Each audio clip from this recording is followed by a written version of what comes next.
Josh, I want to ask you, what's your word of the day? How do you see today shaping up? My word of the day, it's a great question. It's periscopic. So I think, we talk about, tariffs, you're talking about India and perhaps some good news there. I think, the tariffs is such a distraction because, it's really, it's this negotiating tool and we don't know where they're going. We know that the word's going to keep coming up. I think when I think of periscopic, it's kind of earnings season. Like, let's look at what's straight ahead of us and not what's around us. Let's look at, Okay. what companies are saying and what they're not saying.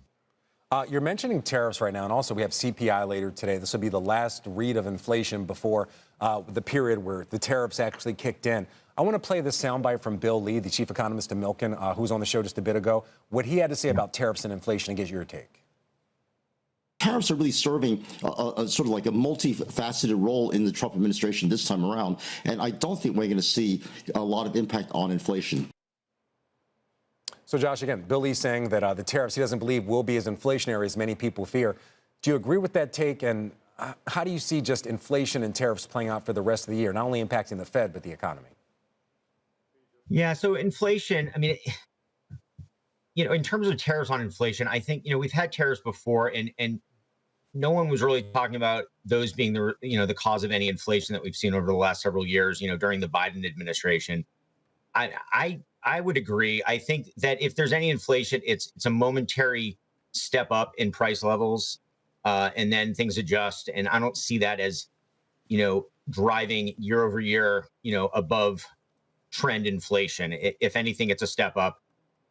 I don't see it being material. I think, I think inflation numbers themselves, irrespective of tariffs, I think that we're in this interesting area where I'm thinking a lot about, is there ever a point where they talk about a range for inflation instead of this 2% target that's, somewhat arbitrary or very arbitrary.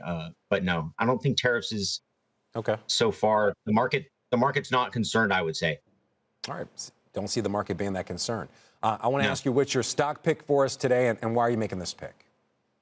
Sure. Yeah. So stock pick, it's holding in our Hennessy Cornerstone Midcap 30 fund. It's Redfin. So, existing home sales hit a 30-year low last year.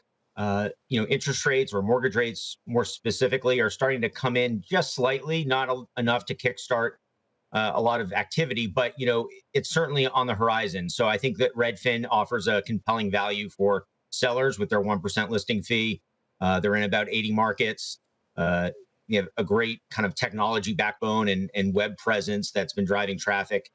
I think it's an under the radar name that could really benefit from any pickup in home sales. By the way, stock's moving higher on a new partnership. Shares are up about 6% for people listening. I do want to ask you, with a lot less clarity about the Fed's rate path forward, and Jay Powell also saying in no rush, wouldn't Redfin be a direct beneficiary of cuts? Are you concerned about the fact that we don't have that much clarity when it comes to rate cuts for this name? Right. Yeah. I mean, it looks like, at best a rate cut later this year.